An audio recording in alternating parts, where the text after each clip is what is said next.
Masu sauraro, rahoto na farko dai da muka fara kawo muku game da irin alƙawarin da muke muku na musamman, wato irin waƙoƙin da shahararrun mawaƙa suka fara saki a wannan shekara ta 2026.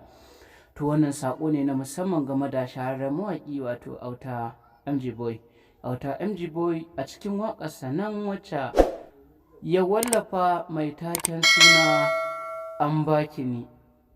An Baki Ni waƙa ce ta musamman ƙwarai da gaske, ba sai ka ji wato rahoton da zan faɗa mai tsawo ba, amma dai kaɗan tsaya kaɗan domin sauraron irin abin da zan faɗa ko da kaɗan ne. Saboda haka wannan mawaƙi ya wallafa wannan waƙa a cikin fitaccen album ɗin da ya saki na 2026.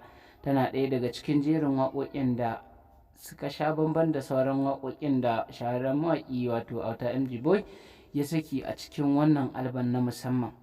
Wannan album nasa na musamman da ya saki mai suna Bayana waƙoƙi ne waɗanda bai saba yin irinsu ba, amma mai saurari sai ka saurari album ɗin nasa domin tabbatar da maganar da muka gaya muku cewa gaskiya ne, domin irin salon da ya zo muku da shi a wannan shekara wato salo ne na musamman wanda zai ƙayatar da ku, ya faranta muku rayukanku a kowane irin lokaci. Saboda haka ma sauraro kada ku manta, idan wannan shine farkon kasancewarku a tashar mu, ku daure ku danna mana subscribing, sannan ku danna alamun ƙararrawa, wato yanda da zarar mun ɗora manhajar mu za ta iske ku a duk inda kuke a faɗin Najeriya da sauran ƙasashe baki ɗaya.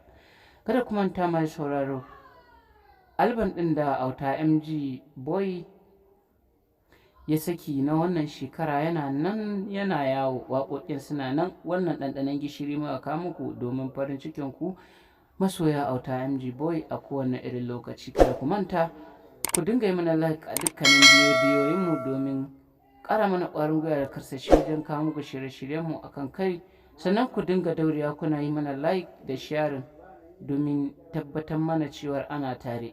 Kada ku manta ku dinga aje mana comment domin wato tabbatar da ra'ayinku game da tashar mai albarka, wato sannan domin tabbatar da ra'ayinku game da bidiyoyinmu masu albarka. Kada ku manta yaren Hausa kuke sauraro a wannan lokaci. Fatan kasancewa da wannan tasha tamu mai albarka a kowane irin lokaci. Za mu dinga kawo muku shirye-shirye masu zafi da kuma waƙoƙi na musamman ma waɗanda aka saki a wannan shekara. Kada ku manta yaren Hausa kuke sauraro a wannan lokaci. Mun gode da sauraron ku, a huta lafiya.